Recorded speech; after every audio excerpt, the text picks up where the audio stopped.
ओम नमो भगवते वासुदेवाय नमः। दोस्तों, आज की इस वीडियो में आप सुनेंगे बृहस्पतिवार यानी गुरुवार व्रत की संपूर्ण कथा।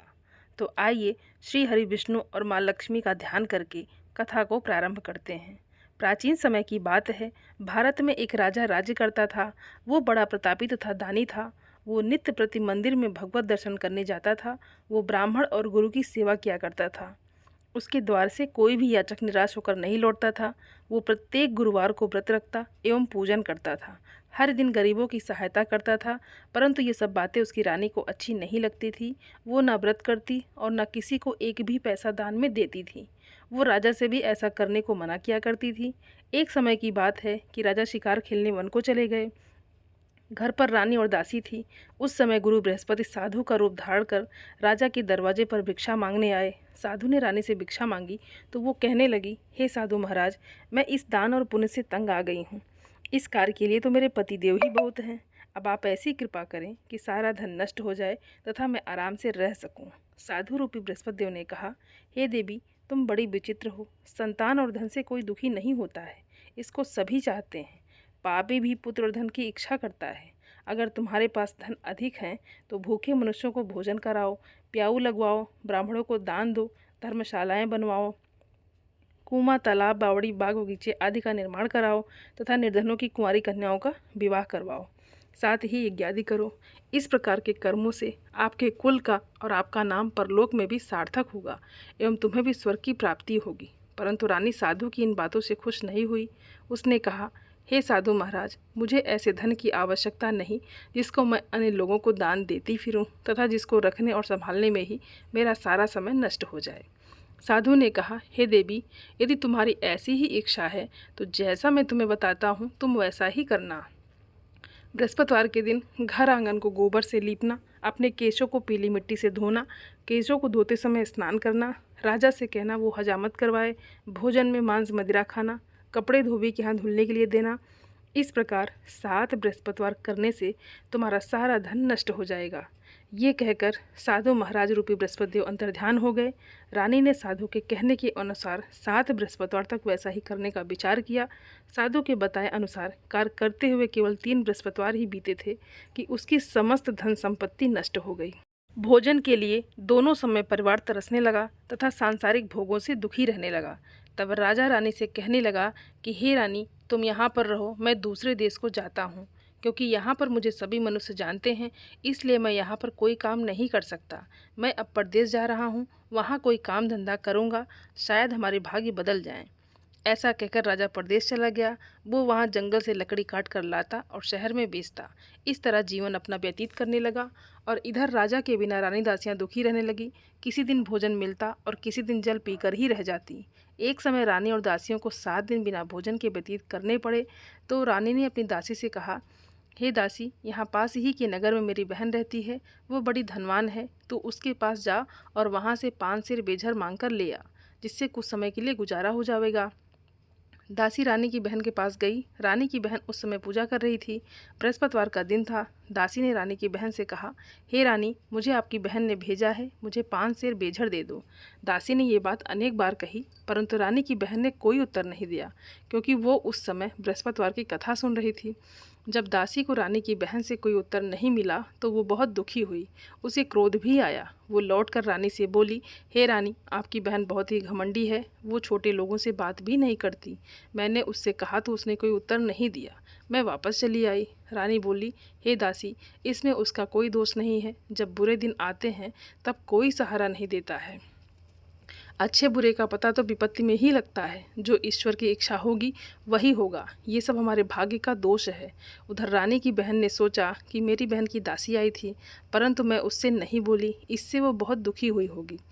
अतः कथा सुन और विष्णु भगवान का पूजन समाप्त कर वो अपनी बहन के घर आई और कहने लगी, हे बहन, मैं बृहस्पतिवार का व्रत कर रही थी, तुम्हारी दासी हमारे घर गई थी, परंतु जब तक कथा होती है तब तक हम लोग ना उठते हैं और ना बोलते हैं, इसलिए मैं नहीं बोली।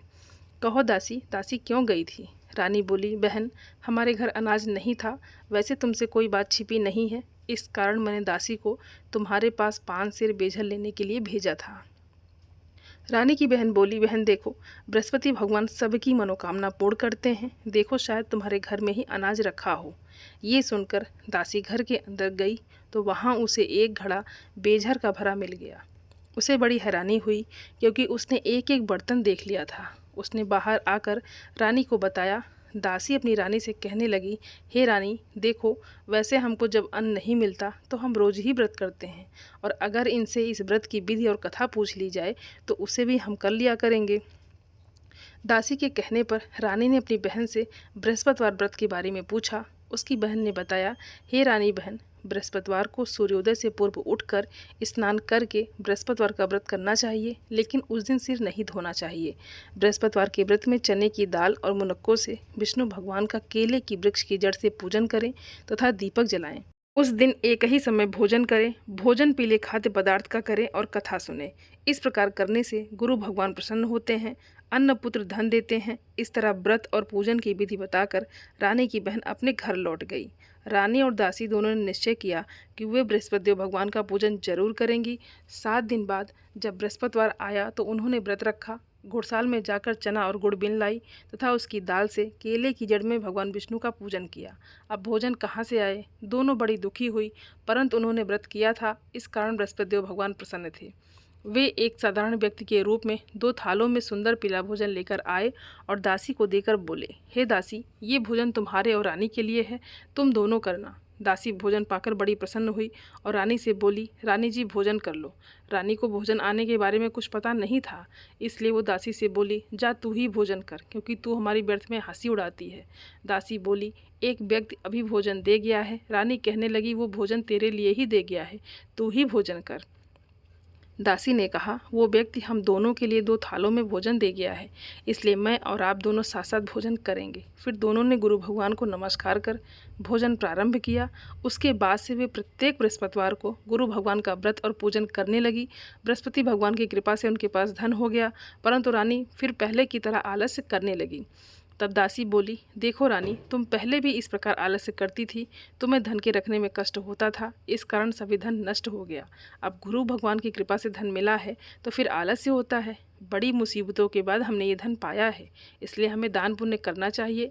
तुम भूखे मनुष्यों को भोजन कराओ, प्याऊ लगवाओ, ब्राह्मणों को दान दो, कुआं, तालाब, बावड़ी आदि का निर्माण करवाओ, मंदिर पाठशाला बनवाकर दान दो, कुंवारी कन्याओं का विवाह करवाओ, धन को शुभ कार्यों में खर्च करो, जिससे तुम्हारे कुल का यश बढ़े तथा स्वर्ग प्राप्त हो और पितृ प्रसन्न हो। दासी की बात मानकर रानी ने इसी प्रकार के कर्म करने प्रारंभ किए, जिससे उनका काफ़ी यश फैलने लगा।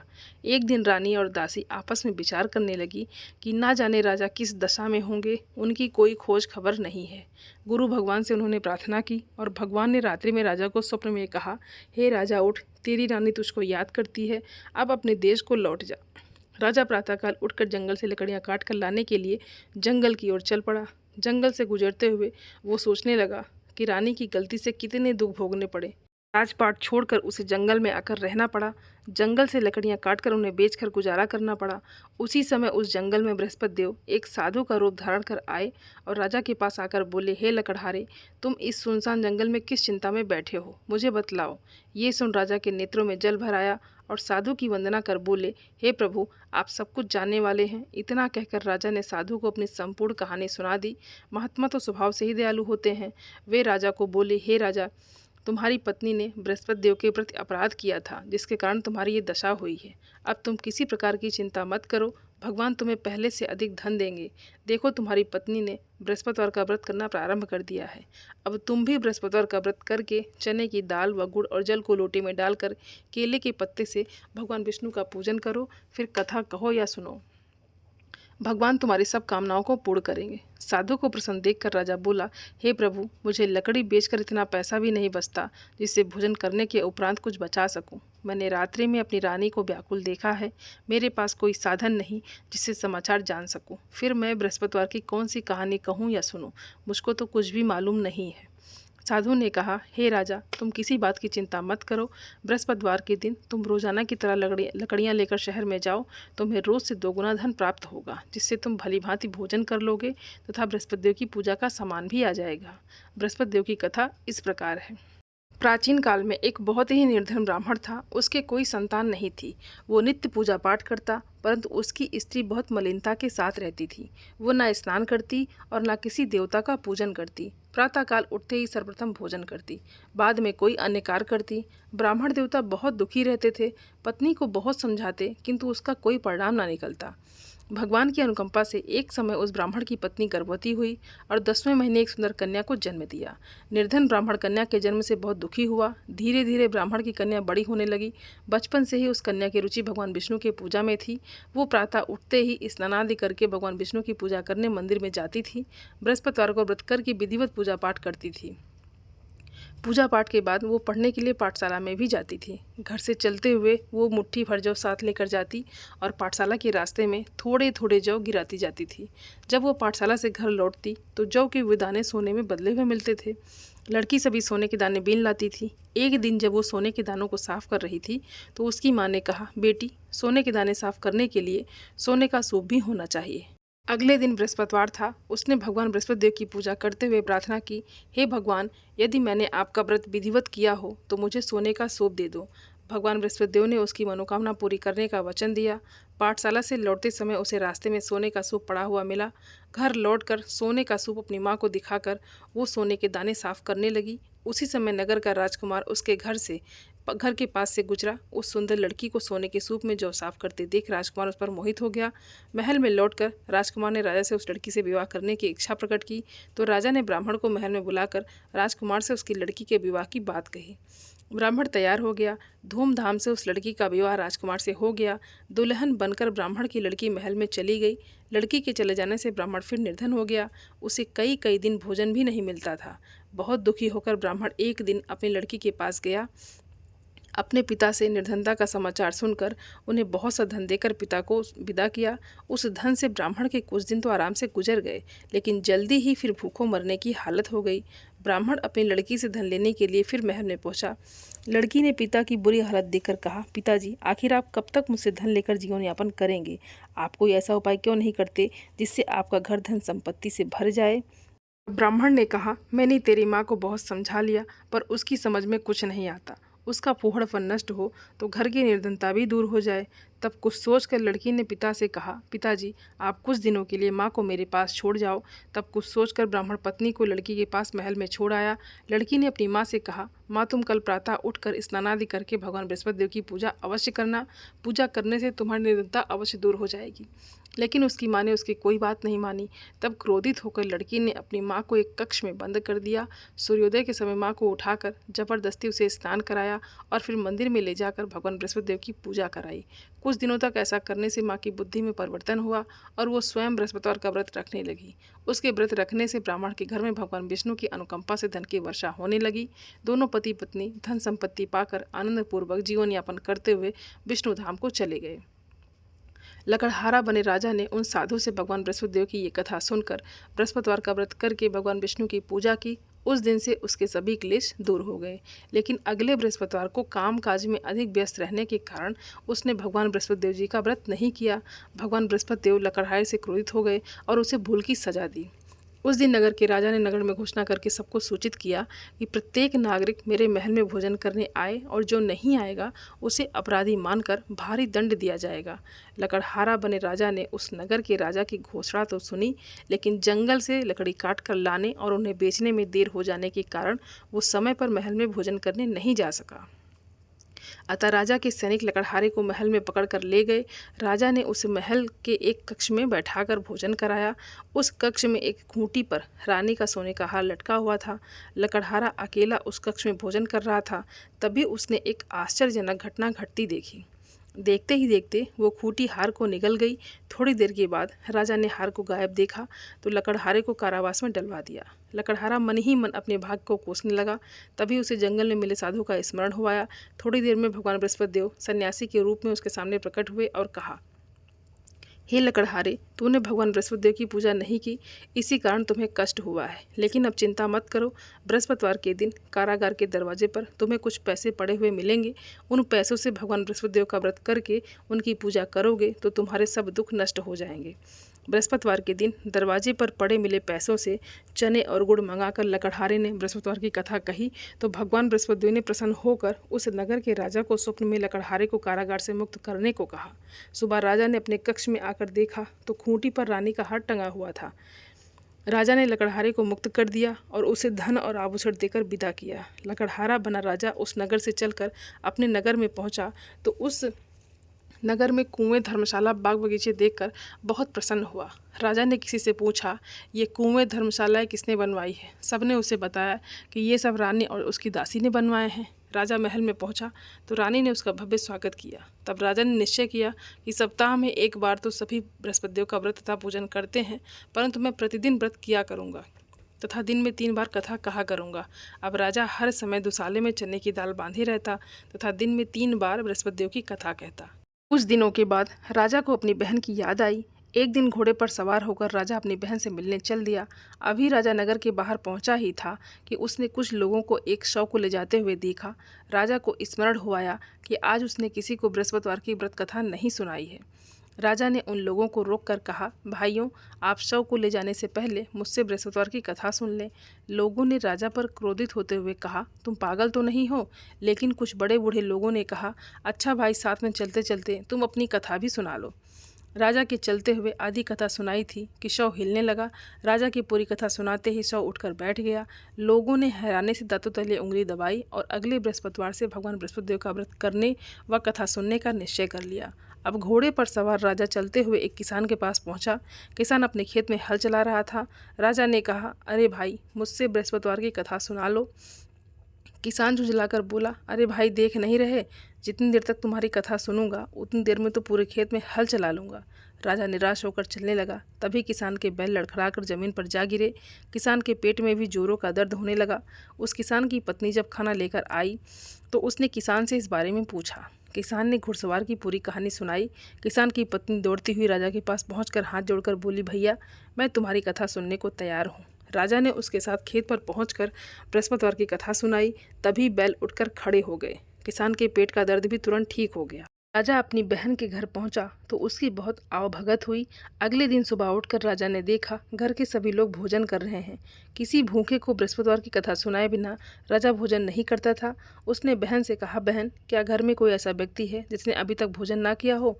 उसकी बहन बोली, भैया, हमारे घर में तो क्या आपको पूरे नगर में कोई ऐसा व्यक्ति नहीं मिलेगा जिसने सुबह सुबह भोजन नहीं किया हो। तब राजा ने बहन के घर से निकलकर उस नगर में बिना भोजन किए व्यक्ति की तलाश की। एक गडरिये के घर में उसका बेटा बीमार होने के कारण भूखा रह गया था। राजा ने उसको जाकर बृहस्पतिवार की कथा सुनाई। कथा सुनते सुनते गडरिये का बीमार बेटा बिल्कुल ठीक हो गया। सबने राजा की बहुत प्रशंसा की। एक दिन राजा ने अपनी बहन से कहा, बहन, अब हम अपने घर जाना चाहते हैं, तुम भी हमारे साथ घर चलो, कुछ दिन वहाँ रहकर लौट आना। राजा की बहन ने अपनी सास से पूछा तो सास ने तान देते हुए कहा, बहू, मायके जाना हो तो अकेली जाना, मेरे पोतों को नहीं ले जाना। तुम्हारे भाई की कोई संतान नहीं है, कहीं तुम्हारी भाभी मेरे पोतों पर कोई जादू टोना न कर दे। दूसरे कक्ष में बहन की सास की बातें सुनकर राजा दुखी मन से अकेला ही अपने नगर को लौट गया। रानी ने राजा से कहा, आप तो अपनी बहन को साथ लाने की बात कहकर गए थे, फिर बहन को साथ क्यों नहीं लाए? तब राजा ने दुखी होते हुए कहा, रानी, हम निसंतान हैं, इसलिए कोई हमारे घर आना पसंद नहीं करता। रानी ने राजा को समझाया, हे प्राणनाथ, हमें बृहस्पतिदेव ने सब कुछ दिया है, अब भगवान बृहस्पतिदेव हमें संतान भी अवश्य देंगे। बृहस्पतिवार को विधिवत व्रत करते हुए राजा रानी ने भगवान बृहस्पतिदेव से संतान के लिए प्रार्थना की। कुछ दिनों के बाद उन्होंने स्वप्न में दर्शन देते हुए कहा, हे राजन, तेरी मनोकामना अवश्य पूरी होगी। 1 सप्ताह बाद ही रानी गर्भवती हो गई। 10वें महीने रानी ने एक सुंदर पुत्र को जन्म दिया। राजा रानी जीवन पर्यंत बृहस्पतिवार का व्रत करते रहे। उनके घर में धन की वर्षा होती रही। इस तरह आनंदपूर्वक जीवन यापन करते हुए राजा रानी भगवान बृहस्पतिदेव की अनुकंपा से मोक्ष को प्राप्त करके सीधे बैकुंठ धाम पहुँच गए। बृहस्पतिवार को विधिवत व्रत करके जो स्त्री पुरुष भगवान विष्णु की पूजा करते हैं, भगवान उनकी सभी मनोकामनाएं पूरी करते हैं। जय श्रीमन नारायण।